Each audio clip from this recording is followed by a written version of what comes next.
In the previous video, we started solving this problem. This problem is asking us to find the reactions. And since this problem is an undetermined problem, we had to use superposition to be able to solve it. So we divided the problem into 3 sections using the superposition principle. And we first applied only the forces at B, then at C, then at D. So now we want to solve the problem for the second section that we only apply the force at point D. So our free body diagram of this problem will be like this. At point B, we have removed our reaction and we only have a force P applied at point D. This is 2/3 of L and here is 1/3 of L. In order to find the deflection in this beam, we have to first find a reaction. Now, first let me tell you something about how we are going to find the deflection at point B. We know that if this beam is deflected, it's going to look like this, and this is point D and this is point B, and this section is going to be straight and it's gonna make an angle which is going to be constant over here with the horizontal, which we call it theta of D. And we have the deflection of point D, which we call it y of D. So the deflection of point B will be equal to y of D plus dB, the length of this section, times the angle, theta of D. So, in order to find the reactions, we draw the free body diagram, the same as the previous time. We have a force P applied at point D, a reaction called R of A, and a momentum, which we call it M of A. And if we sum the moments, which is equal to 0, P times 2/3 of L, should write it like this, minus M of A will be equal to 0, so M of A is equal to 2/3 of P times L. And if we write the force summation in the y direction, we see that P is equal to R of A. And now, when we want to find the deflection in every section, we also need the momentum in every section. So imagine I want to find a momentum in this section. So this is a part of my beam and our x is between 0 and 2/3 of L. We are going to have a shear force here, which we call it V, a momentum, which we call it M, and the reactions as well. Now, we write the sum of momentums here again. So, M, which is counterclockwise, and MA is counterclockwise as well. So, we add them together, plus MA, minus the momentum of this force, which is clockwise. So we add a minus RA times X equal to 0. So M is equal to R of A is equal to P. So P times X minus, and from here we have MA equal to 2/3 of PL. So replace it by this. And now that we have the momentum, we can find the deflection at point D. So our equation for deflection was AI times the second derivative of y to x equal to m as a function of x, which is equal to px minus 2/3 of p times l.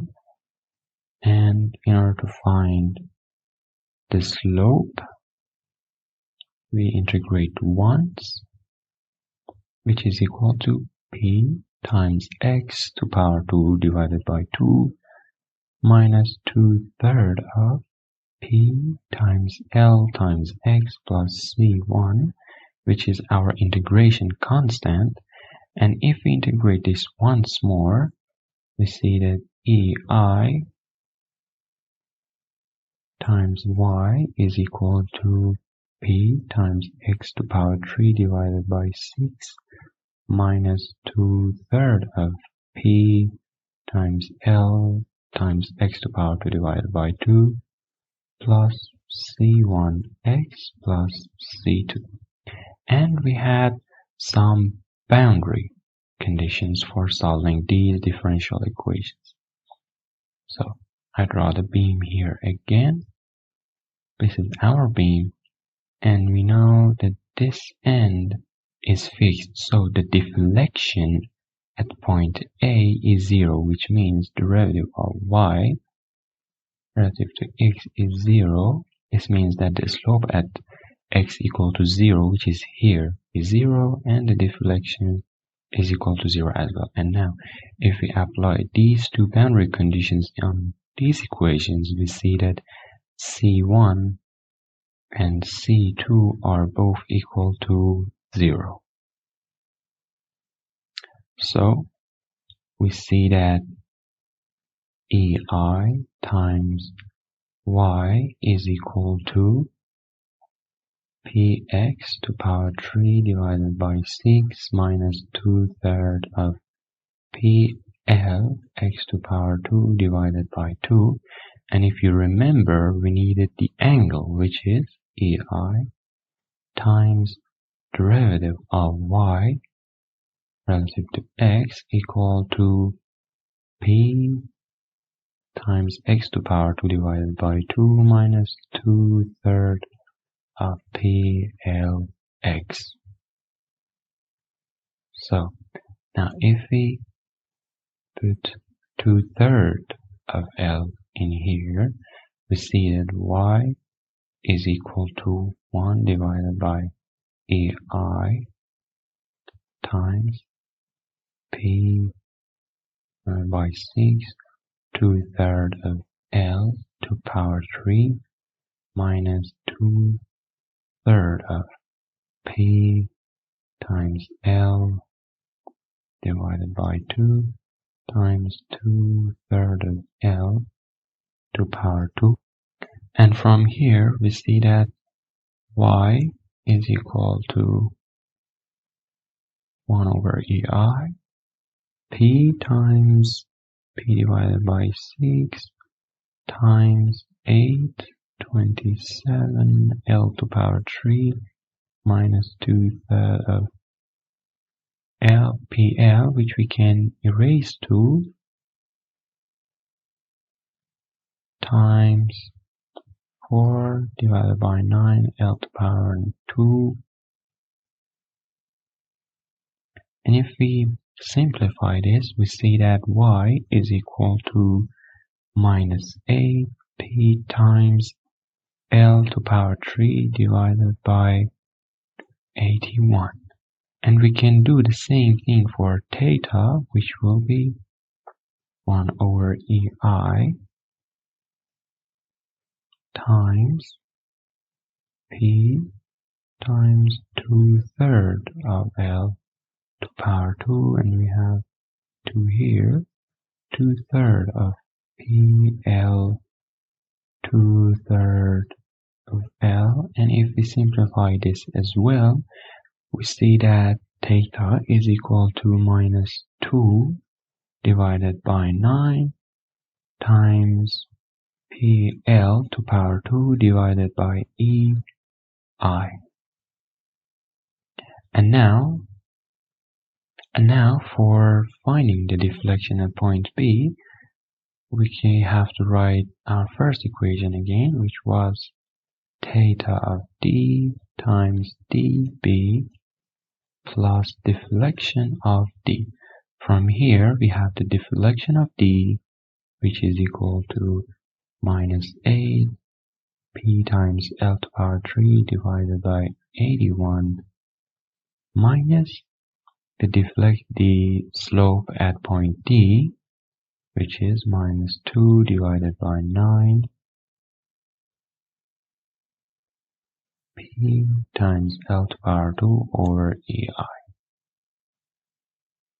And this has to be multiplied by L third, which will be equal to minus 8 P times L to power 3 over 81 minus 227 P times L to power 3 over EI. And now we can multiply this side of the equation by 3 on both up and down. So we multiply by 3. And we see that this is equal to minus 14 times PL to power 3 divided by 81 times EI. And we also have the EI here and here and also here. So in the next video, we are going to go for solving the deflection in the third section.